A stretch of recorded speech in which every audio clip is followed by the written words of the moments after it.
Bonjour à tous et bonjour à toi, bienvenue sur ma chaîne. Alors je fais un tirage aujourd'hui pour la pleine lune du 16 qui a lieu aujourd'hui donc. Et donc a priori il y a deux tirages. Donc on va voir à quoi ça ressemble. Et je suis partie sur l'idée de répondre aux questions suivantes qui sont: à quoi dédier cette pleine lune actuelle là, du 16 mai? Comment faire pour se dédier à ce truc? Et pourquoi?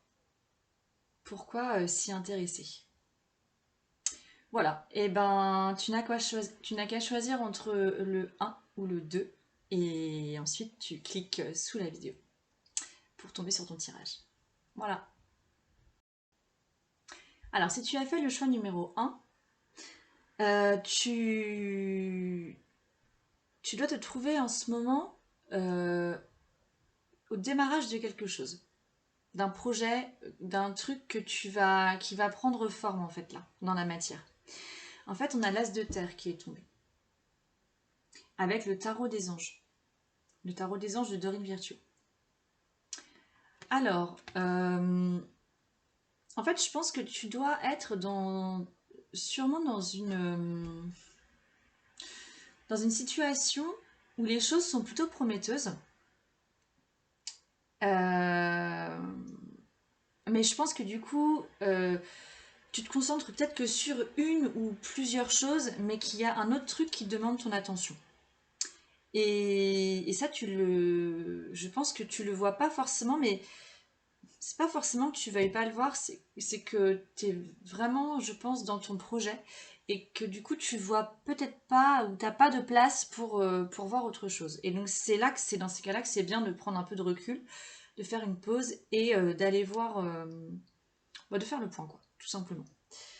Alors, donc, du coup, faire le point pour savoir à quoi tu pourrais dédier cette pleine lune. Et c'est forcément en lien avec ce que tu vis en ce moment. Alors, donc, à quoi dédier cette pleine lune pour toi?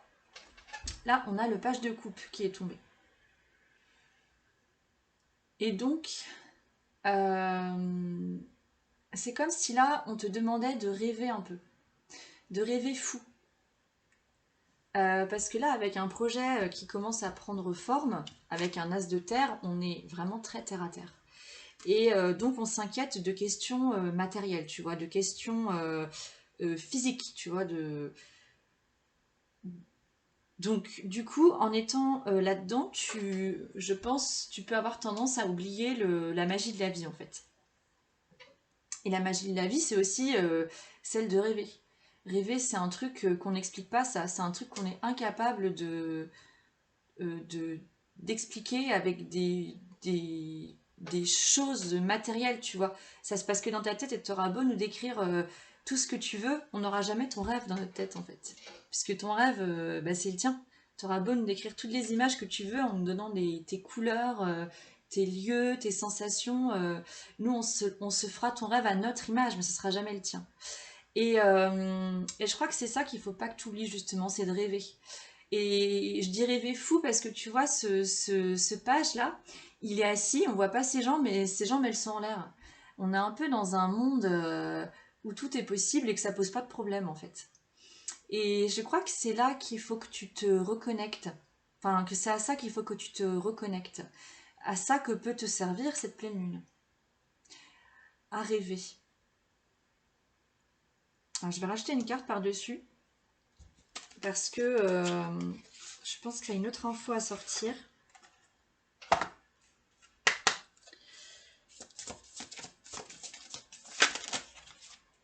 Ah oui, d'accord. Et c'est rigolo parce qu'en fait, on a la carte de la discipline qui sort là-dessus, sur la carte du page de coupe. Et je pense que ça doit vraiment devenir une discipline. Comme s'il fallait que tu prennes soin tous les jours de rêver un peu. De rêver fou. Enfin, de rêver fou gentil, hein. Mais de rêver fou, quoi. Et c'est important pour pouvoir équilibrer ton projet. Parce que ton projet, s'il est trop terre à terre, c'est très bien, hein, il faut, hein, tu vis dans le monde réel, hein, donc tu dois être terre à terre. Mais il y a aussi besoin de laisser place à autre chose, à cette magie de la vie, à ce rêve, à... Alors, je dirais à ton intuition, même si je pense que ton intuition, elle est quand même pas trop mal en fait. Mais c'est comme si tu l'utilisais pas à son plein potentiel et c'est comme si ça manquait un peu de vibration, tu vois, ce que tu pouvais vivre en ce moment. Et quand te reconnectant à tes rêves, tu vas pouvoir vibrer autrement et vibrer qui tu es vraiment en fait. Parce qu'en fait, en étant dans le côté terre à terre, on peut avoir tendance à du coup se déconnecter de soi. On est ok, on fait son projet, celui qu'on veut depuis toujours, mais comme on se laisse embarquer par la matière et par ce qui est extérieur à nous, et parce qu'on pense aussi aux autres, et ben on va avoir tendance à se détacher de cette essence même, de notre essence. Et donc, et c'est là que c'est important de revenir à cette rêverie, à cette intuition, à ce besoin de ressentir les choses pour ne pas du coup te détacher ou te délier de cette essence-là profonde qui fait que tu as mis ton projet, ou je sais pas ce que c'est, hein, mais que ce truc-là qui démarre justement. Donc il faut vraiment prendre soin, et ça demande de la discipline, faut vraiment prendre soin voilà, de te relier à tes rêves, à ton intuition, et garder en tête que tu veux vibrer en fait. Et quand tu commences à avoir une sorte de stress, de prise de tête, d'inquiétude, de doute. Alors le doute, il n'a rien de mal le doute, hein. Les inquiétudes non plus, quand elles sont là, c'est qu'elles ont une raison d'être là, elles nous préviennent aussi peut-être d'un chemin qui ne nous correspondrait pas. Mais parfois ça peut prendre beaucoup trop de place et donc faire une pause pour rêver, s'écouter, vibrer, quelque chose qui nous ressemble, qui nous plaît, va nous permettre en fait à ce que notre projet il prenne une autre tournure. Une tournure dans laquelle on va se sentir vraiment bien. Et ça va pas faire capoter le projet, bien loin de là. Donc discipline à la rêverie. Alors, comment faire pour ça? J'ai un truc dans l'œil, pardon. J'ai fait du pastel sec en fait juste avant et du coup je suis un peu embêtée. Bref, tout le monde s'en fout. Donc, comment faire? On a le 6 de Pentacle qui est sorti sur le comment faire.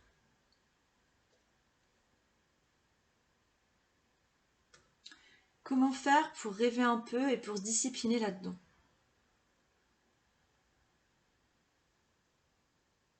Pardon, hein, je bug parce que ça vient pas.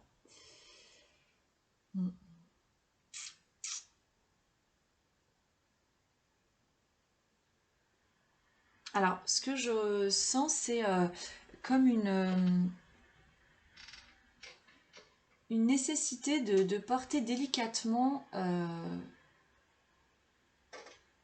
ton projet. Ah, c'est étrange cette image. C'est comme, en fait, je vois cette main-là, celle-ci, qui porte même pas, en fait, qui effleure, mais qui porte ce pentacle rouge-là. Et en fait, il y a beaucoup de délicatesse dans ce mouvement de donner et recevoir, parce que c'est ça, en fait. Le 6 de pentacle, c'est vraiment la carte du donner et recevoir, et je trouve que ce tarot-là, il illustre vraiment bien. Je pense que du coup, on te demande de rêver en laissant place à la légèreté. Alors, c'est très facile à dire, ça, c'est très abstrait aussi finalement. Donc, c'est pas forcément. Donc, c'est facile à dire, mais pas du tout facile à concrétiser en soi. Donc, je vais rajouter une carte par-dessus parce que là, je vois pas comment concrétiser la légèreté.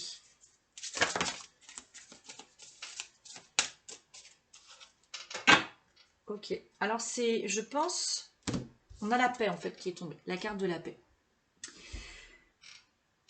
Donc, à mon avis, il va falloir que qu'en fait ça passe par ton corps, du coup, cette rêverie nécessaire. Et que là où ça va te demander de la discipline, du coup, je comprends mieux, c'est que ça doit passer par le corps. Ça veut dire qu'il va falloir que, peut-être, par exemple, vois ce qui te parle, mais par exemple, ce serait de te caler un moment tous les jours pour faire de la méditation, par exemple. Et pour laisser circuler, du coup, toutes tes pensées, et les laisser circuler avec légèreté, du coup, et atteindre cet état voilà, de sérénité, voire de paix. Sinon, ça peut être carrément autre chose. Ça peut être, enfin carrément autre chose. Je pense qu'il faut vraiment que ça passe par le corps, mais ça peut être, par exemple, de te prendre un moment pour danser. Par exemple, soit tu le fais un peu tous les jours, soit tu décides de te prendre une demi-heure, bah je sais pas, bah, tous les lundis par exemple, une demi-heure où tu vas ne faire que danser parce que t'aimes ça, de préférence.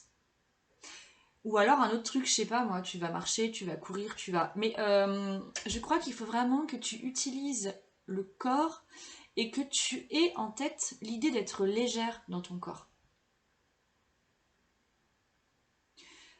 Et limite, tu vois, quand tu vas faire ce que tu veux faire, essaie de faire pendant que tu le fais des mouvements assez. Comme si tu voulais t'envoler, quoi. Alors, si tu vas marcher, peut-être que tu vas pas oser le faire parce que s'il y a du passage, tu vas peut-être.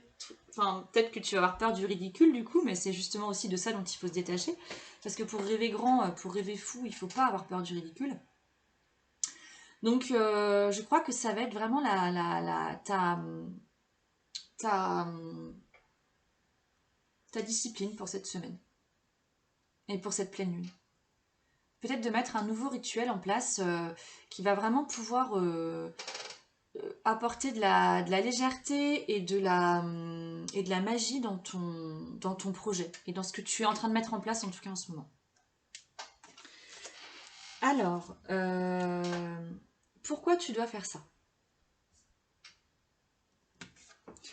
Le pourquoi c'est le même pour les deux tirages. Là, on a le cavalier d'épée. Et donc je pense que le pourquoi de tout ce petit, tout ce que je viens de te raconter là, c'est que je pense que ton mental, ton intellect a besoin de ça. Je pense qu'il a, je pense que là, ton mental, il a besoin de toi pour changer de direction. Et c'est comme s'il sentait qu'il fallait changer de direction, mais qu'en fait, lui tout seul, il peut pas. Il a besoin de toi. Et il a aussi besoin de ton intuition. Et pour pouvoir changer de direction, il a aussi besoin de savoir qu'il peut avoir les pieds en haut et la tête en bas. Il a besoin de savoir que tu es libre. Et du coup, lui, pour qu'il soit vraiment à ton service dans ce projet, il a vraiment besoin de sentir que que tu peux te laisser aller à rêver et, et que ton corps peut et que ton corps en fait aussi peut être au service de cette rêverie là. C'est comme si ton mental il avait vraiment besoin de bouger mais qu'il avait besoin que tout le monde soit en action pour que lui puisse bouger.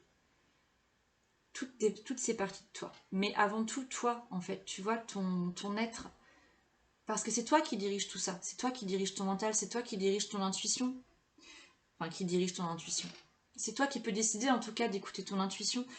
Et c'est toi qui peux faire bouger ton corps. Et il n'y a que toi vraiment qui peut faire que ton mental prenne cette autre direction. Et que tes projets prennent une autre tournure, mais vraiment une tournure porteuse, tu vois. Pas une tournure qui va te faire sombrer ou qui va faire capoter quelque chose. Donc voilà pourquoi tu dois faire ça. Voilà, mais je passe au tirage suivant. Alors, si tu as fait le choix numéro 2, on va démarrer avec le 4 de terre, qui correspond au 4 de denier. En fait, je pense qu'en ce moment, il est possible que tu te trouves dans un...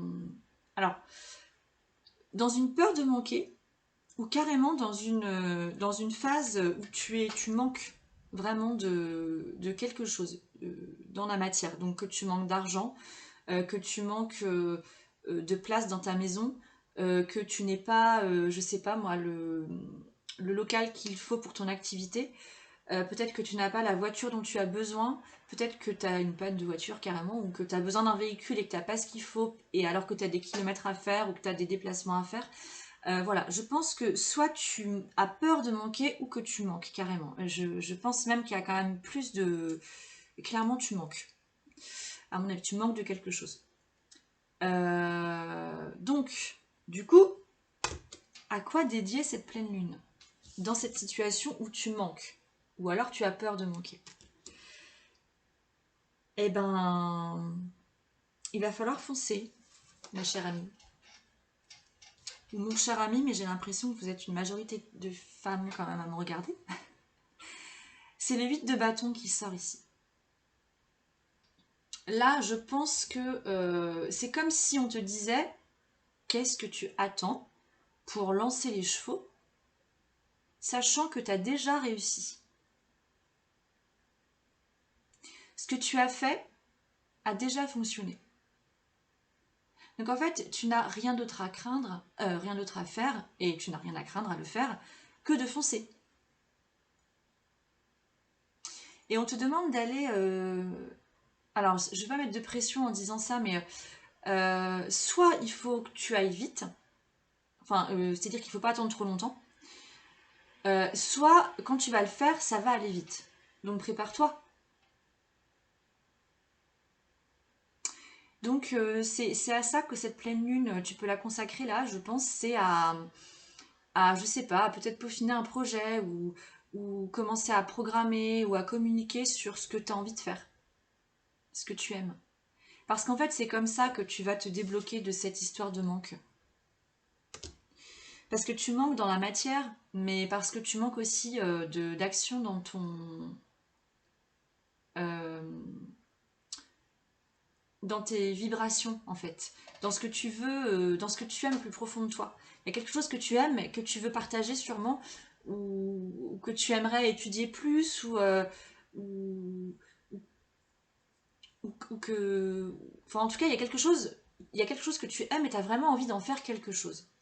Tu as vraiment envie d'en faire un truc qui va prendre de la place dans ta vie. Parce que ça te fait vibrer. Et donc, t'as pas d'autre chose à faire là que d'y aller. C'est tout, en fait. De foncer. Donc, il y a sûrement de la... Alors, attends. Je vais tirer une carte supplémentaire, là. Alors. Hop là. Qu'est-ce qu'on a ici? Ah, d'accord. On a la carte de la jeune mariée, en fait, qui est sortie. Et sauf que, donc, du coup, oui, ouais, ça colle, hein. Enfin, ce qui t'empêche, en fait, de foncer, c'est que tu te sens emprisonné. Mais c'est quoi, en fait, qui t'emprisonne, réellement? La jeune mariée, tu vois, elle est prête à se marier avec des chaînes. Sauf qu'on ne sait pas si ses mains sont enchaînées. Donc en fait, elle peut très bien lâcher son bouquet et enlever ses chaînes. On ne voit pas de chaînes du tout autour de ses bras ni autour de ses poignets. Donc elle pense qu'elle est enchaînée, mais en fait, pas du tout. Tu es complètement libre là de lancer ton projet. Tu es complètement libre de lancer... de... C'est comme si on te demandait de lancer je dirais pas une bouteille à la mer, hein, mais... c'est comme si on te demandait de lancer ces bâtons là dans une rivière et que il y a forcément des gens qui vont les voir et qui vont les attraper parce que ces bâtons ils sont beaux. Donc ça a marché ton truc, à mon avis. Et donc tu n'es prisonnière de rien du tout. Il n'y a que toi qui t'emprisonne, toute seule. Hein. D'accord. Oui, je comprends pour la carte d'après, c'est logique. Alors, après ça, après l'huile de bâton, on a le comment faire pour foncer. Bah là aussi, on a la page de bâton qui sort, enfin, ou le page de bâton, enfin bon, c'est une femme, hein, qui lance son bâton, justement. Elle le lance, elle le regarde, et donc là, ce qu'il va falloir que tu fasses, à mon avis, c'est que c'est comme si tu devais faire un premier jet. C'est comme si tu devais tester ton truc sur quelqu'un, ou sur toi-même, hein, peut-être la première, peut-être que tu l'as pas fait, sur toi-même. Sur quelqu'un, donc soit sur toi, soit sur quelqu'un que tu connais. On te demande vraiment de lancer ton truc, mais dans un espace sécurisé. Tu le lances, mais tu sais que ça va pas aller trop loin, tu sais que tu vas pouvoir le récupérer, tu sais que tu vas pouvoir le retravailler, le retester, tu seras en sécurité. Donc en fait, tu vas pouvoir lancer ton truc tranquillement et profite de cette pleine lune pour le faire. T'as 3 jours là. 3 jours. Donc voilà. C'est hyper simple en fait comme processus. Parce que ton truc, tu le connais. Hein. Tu le connais, je pense que tu le connais bien. Mais t'as peut-être l'impression que tu le connais pas assez. Mais sache une chose, à mon avis, hein, c'est que quand on explore un sujet, quand on découvre un sujet, et même quand on est expert d'un sujet, je pense que quand on est passionné, on en découvre tous les jours sur ce sujet. Qu'on n'a jamais fini en fait de s'instruire. Parce que si ce sujet t'intéresse vraiment profondément, tu vas vouloir l'explorer dans tous les sens. Et tu vas pouvoir le mettre en pratique dans plein de domaines différents. Et à mon avis, c'est possible.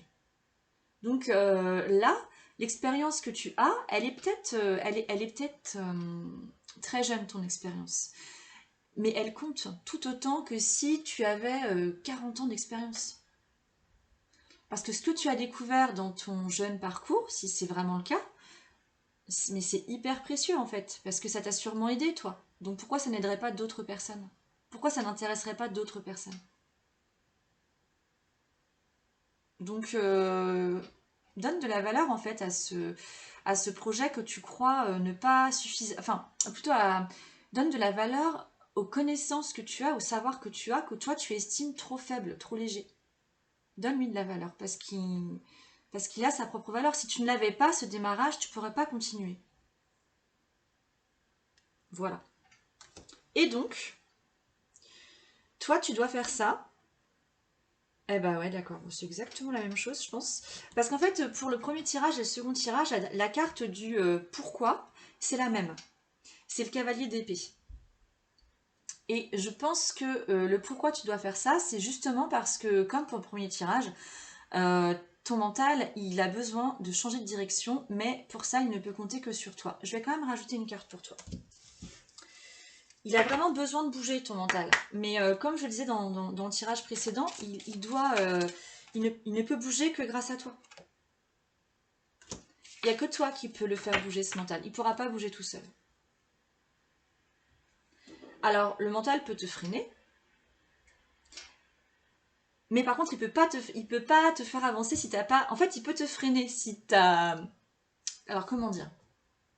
Il peut te freiner facilement, mais il peut pas te faire avancer si toi, t'as pas décidé de le mettre en branle pour qu'il avance. Et la carte qui sort avec, c'est la délivrance. Donc c'est pour ça qu'il faut que tu fasses tout ça, toi. Pour sortir de cette histoire de manque, là, soit de la peur de manquer, soit de ta réelle situation de manque, dans la matière, hein, tu vas devoir foncer en oubliant que tu es enchaîné, parce qu'en fait c'est faux, tu n'es pas enchaîné, tu es libre. Et si tu te crois vraiment enchaîné, alors demande-toi qu'est-ce qui t'enchaîne. Vraiment. Pose tout sur papier, je sais pas, fais la liste de ce qui t'enchaîne. Et en face, marque, écris ce qui peut te délivrer de ces chaînes-là. Comment tu peux les délivrer? Il n'y a que toi de toute façon qui peut les ouvrir, qui peut te retirer tes chaînes. Il n'y a personne qui le fera à ta place. Alors ça, par contre, vraiment personne.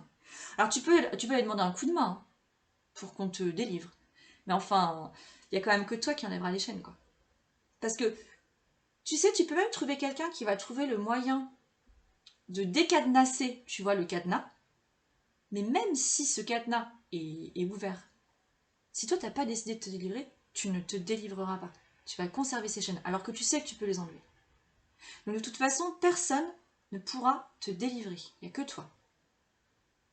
Donc c'est pas la peine d'aller chercher un sauveur ailleurs. Il n'y a que toi qui peux te sauver. Mais ça, c'est pour tout le monde pareil, hein. Moi la première. Hein. Tu peux aller trouver un accompagnement, une aide à côté.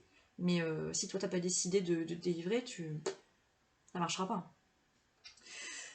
Donc, délivrance pour ce mental. Parce qu'en fait, là, ton mental, il est coincé lui aussi. Et c'est là où c'est étrange. où c'est... et je pense qu'en fait, ça se passe de plus en plus, à mon avis, chez beaucoup de personnes. Le mental, là, a besoin de changer de direction. Il ne peut changer de direction que si toi, tu décides de changer. C'est pour ça qu'il va falloir que tu fonces. Soit il faut que tu le fasses très vite, soit quand tu vas le faire, ça va aller vite. Et donc, si tu as vraiment les boules, eh ben, tu testes ton projet, et donc là, profite de cette pleine lune pour ça. Tu testes ton projet, je sais pas ce que tu as, hein, je sais pas ce que tu veux mettre en place en fait. Il y a un truc sûrement qui te fait vibrer, hein, que tu adores hein, profondément. Hein. Donc vas-y et teste, et donne de la valeur au peu d'expérience que tu as, si tu en as peu. Mais là où c'est important, c'est que ton peu d'expérience, si vraiment il n'y en a pas beaucoup, ce que tu souhaites partager est porté par toi, par ta propre personne, par qui tu es. Et toi, tu es là depuis que tu es né. Donc même si tu as l'impression d'avoir peu d'expérience dans ce truc précis, sache que tu as tout de même l'expérience de la vie. Tu es là depuis que tu es né et tu as toute ton histoire derrière toi qui peut te porter, qui peut te servir pour ce projet en particulier, pour ce truc-là que tu veux partager. Et tu peux pas nier, tu peux pas renier ce truc-là. Tu dois te servir de ta propre histoire. Et tu dois lui donner de la valeur. Même si elle te semble sombre, même si elle te semble pourrie, même si tu te positionnes encore comme une victime là-dedans, et qu'il est temps d'en sortir, donne de la valeur à ça. Parce que ça va vraiment t'aider dans le partage de ce que tu veux transmettre là. Et ça, même si tu as peu d'expérience dans ce domaine précis. Donc délivre-toi, délivre ton mental, parce que le mental, au service d'un être qui est aligné avec son intuition, avec ses convictions, avec ses vibrations, ses passions, un mental au service de ça, il est au taquet, quoi. Et il est vraiment à ton service. Et je pense que tu vas... Ah oui, j'avais pas fait gaffe du coup, mais ça va bien. Enfin, la délivrance va bien avec la jeune mariée du coup. Je pense que tu vas découvrir une liberté que tu ne soupçonnais pas. Ça me fait penser à mon fils ce week-end, parce qu'on avait un anniversaire et il a passé une super soirée. Et le lendemain, il m'a dit cette phrase: "Oh là là, maman, c'était vraiment trop génial hier soir, mais je savais pas que je pouvais m'éclater comme ça." Et il a 5 ans. Non, il a 6 ans et demi. Il savait pas qu'il pouvait s'éclater comme ça. Mais je pense que tu vois, donc c'est ça qui me vient. Merci mon petit loup. C'est qu'en fait, je pense que tu sais pas que tu peux vraiment t'éclater dans ce que tu vas faire là. Tu te rends pas compte de la délivrance que tu vas ressentir. Et là, tu vas pouvoir danser sous la pluie et l'orage et t'auras pas peur. Voilà, j'ai fini. Et ben, c'était vachement bien. C'est super prometteur là, ces 2 tirages. Voilà, donc j'ai fini pour ces 2 tirages. Donc oui, vraiment, c'est des jolis tirages qui sont porteurs et qui ont cette chose en commun, c'est que pour l'un et l'autre, le mental a besoin de bouger. Et pour bouger, eh ben, il n'y a qu'à toi. Il n'y a que toi qui pourra bouger pour que ce mental change de direction et qu'il soit à ton service. Voilà, et ben je vous souhaite une belle pleine lune. C'était un très joli tirage, vraiment. Je pense que cette pleine lune est vraiment prometteuse. Alors, j'ai pas regardé en quel signe elle est, cette pleine lune, par contre. Elle est en Scorpion. Scorpion, ouais. Je connais pas trop ce signe, pourtant j'en ai un à la maison. Hein. Je connais pas trop ce signe, par contre, ce que je retiens beaucoup du Scorpion, c'est cette capacité qu'il a à se transformer, à mourir pour renaître à soi. Et j'ai en tête aussi toute cette question des tabous. Les tabous. Peut-être que cette pleine lune, elle va réveiller chez vous des sujets tabous. Eh ben, prenez-les. Prenez-les parce que ces sujets tabous-là que vous n'avez pas envie de creuser, je suis convaincue qu'ils vont vous permettre changer, de faire que votre mental change de direction, de faire que vous changez de direction. Et que vous ayez ce mental à votre service. Voilà, et ben belle pleine lune à tous, et puis belle semaine à vous. Salut.